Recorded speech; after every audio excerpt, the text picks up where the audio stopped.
Hey everybody, it's Lynn from A Bit of Birdsong. I started to cover this up to give you like a clean area to see this journal, but then I decided just to leave everything exposed. This has become my work surface lately. I try to cover it up sometimes because it does look a little messy, but I just wanted you to see this. I think it's going to be so amazing to do a grungy project with. You know, I mentioned that this is here to get messed up. That's not messed up, but grungy, messy, covered in gesso and stain. And anyway, I guess this is my version of a paper bag journal, and I didn't really mean to make this. I was cleaning up yesterday, and actually that's got to slide from under here because I didn't think ahead. I was cleaning up in here yesterday and I came across, let me show you something. I have a few of these really large bags that are meant for shipping blueprints. And I had cut them down to get some paper from them, and I had just a piece left of the end here where it was stitched. And I started looking at it and I thought, I'm just going to do something with that. I'm not sure yet, but let me just get started and see what happens. So I just started making pages yesterday to go inside, and this is what happened. It turned into a, I'll say little because it doesn't have that many pages, but it turned into a grungy book slash journal slash greeting card, whatever you would want to do with this. I love the way it turned out, and I have to tell you, I love the way it smells. I used a coffee mix to stain the pages. A lot of times I use my ink pads, and the last few weeks I've been using a coffee mixture. Just a little here and there, and then over the last few days I've used this quite a bit. And I have my heat gun out here to dry some of the pages, and the smell, it smells so good out here. I'm not sure what all I'm smelling. It could be just a combination of everything. I have so much to show you, and today's been kind of a harrowing day. We had a cat emergency, which is nobody ever wants to hear that. And we're not sure yet if the cat's going to make it. I spent the first part of my day at the emergency vet, and we're still waiting to hear how the cat is this afternoon. I met my daughter Michaela over there. Now this is a cat that we had together. Michaela and I have 2 cats together, and then of course Jason and I have 2 cats together. Those cats were Jason's to start with, and now I love them. You know, they're mine and his.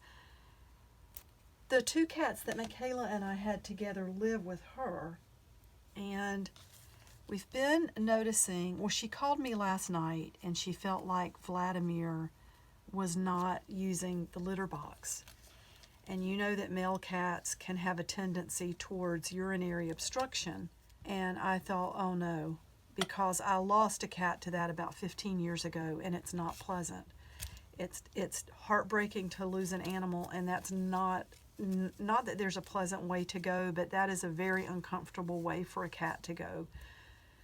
You know, with her having a new baby and with so much going on in the world and just everything, she wasn't sure how many of us would know. Like if somebody asked me when was the last time that Mars, you know, used the litter box, what time was it? I would have no idea unless I was sitting in there and happened to notice him come in there, you know, the room where his litter box is.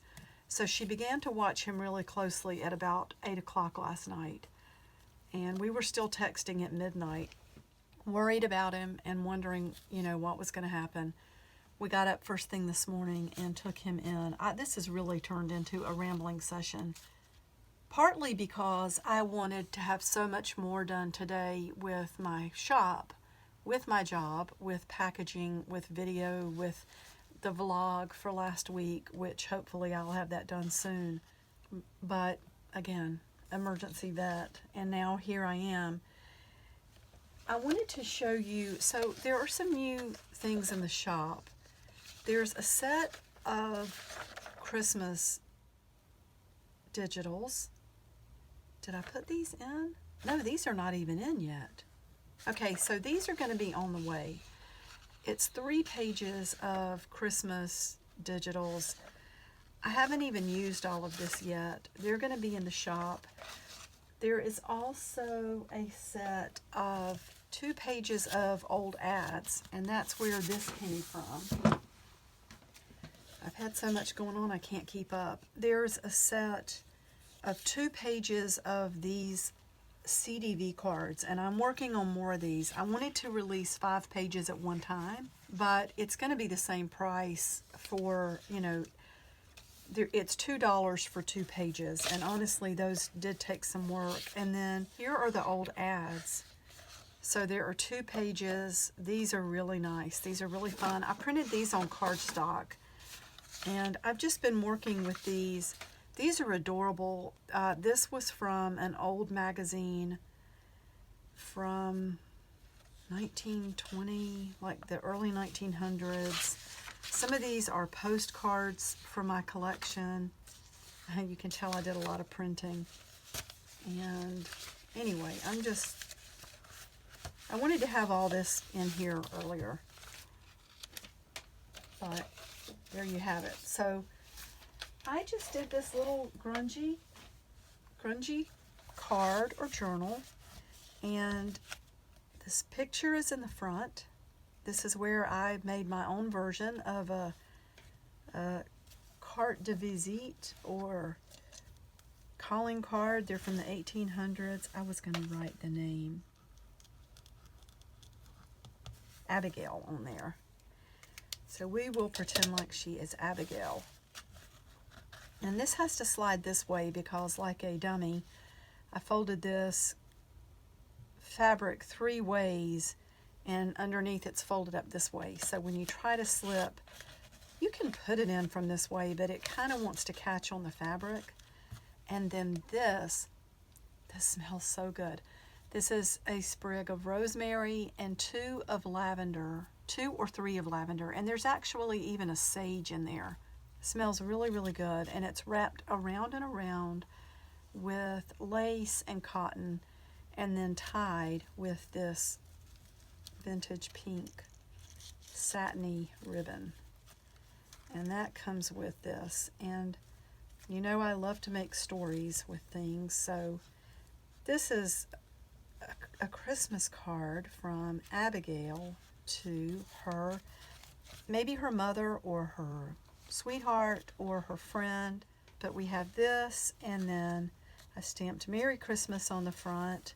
All of these pages are reinforced with the paper tape, which has a very old look. I used some of these old digitals or, you know, the ads that I scanned. And then we have this little mitten. I love this. I want to make another one of these. There's old lace. I have a second mitten here that I want to use. But it's fastened with a rusty safety pin, and I love doing this. Let's see if I can find a copy of that one. I might have used all of the ones I have out here. No, here's one. This is an old painting called By a Christmas Carol, and it's by Augustus Edwin Mulready. And look how poor she looks. She reminds me of something from a Charles Dickens novel. And she's out in the cold weather in rags, no less. And she's holding this Christmas Carol on paper. And the name of the song is By a Christmas Carol. I used that digital, this whole rectangle back here, and it's really grunged up. And then I took another one and fussy cut that and glued it to a heavier piece of paper, and then glued that down so it's standing up a little bit off of the paper. And then we have the old ads, we have more old linens. That's another one of the old postcards. Pulling the Sled, and that was the name of that postcard. Or no, that was Pulling the Sled. I believe that's right. And then this one, so this is on some vintage music that was called Sleigh Ride. I don't know, I've worked on this for a little bit and I don't remember exactly what that card said. And just more grunge, more of the old ads. This is part of a linen that's got gesso on the back. Jennifer, thank you so much. And then here's the back. I'm tempted to just paint over that whole thing, but I don't know. I kind of like it the way it is. That's the most amazing smell. I didn't think I really liked that coffee smell, but as it heated up with the heat gun, it was amazing. So that is the whole little journal. That would make a beautiful Christmas card. And that is in the shop currently. I need to list the Christmas digitals. There are 3 pages here, and the other 2, like I said, the other 2 sets of digitals, I will put the link to everything.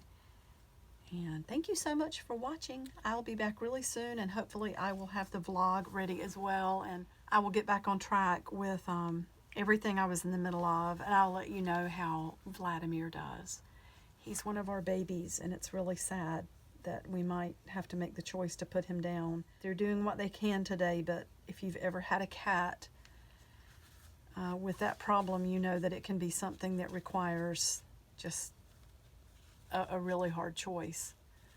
So anyway, all right, I'll be back soon. Bye for now.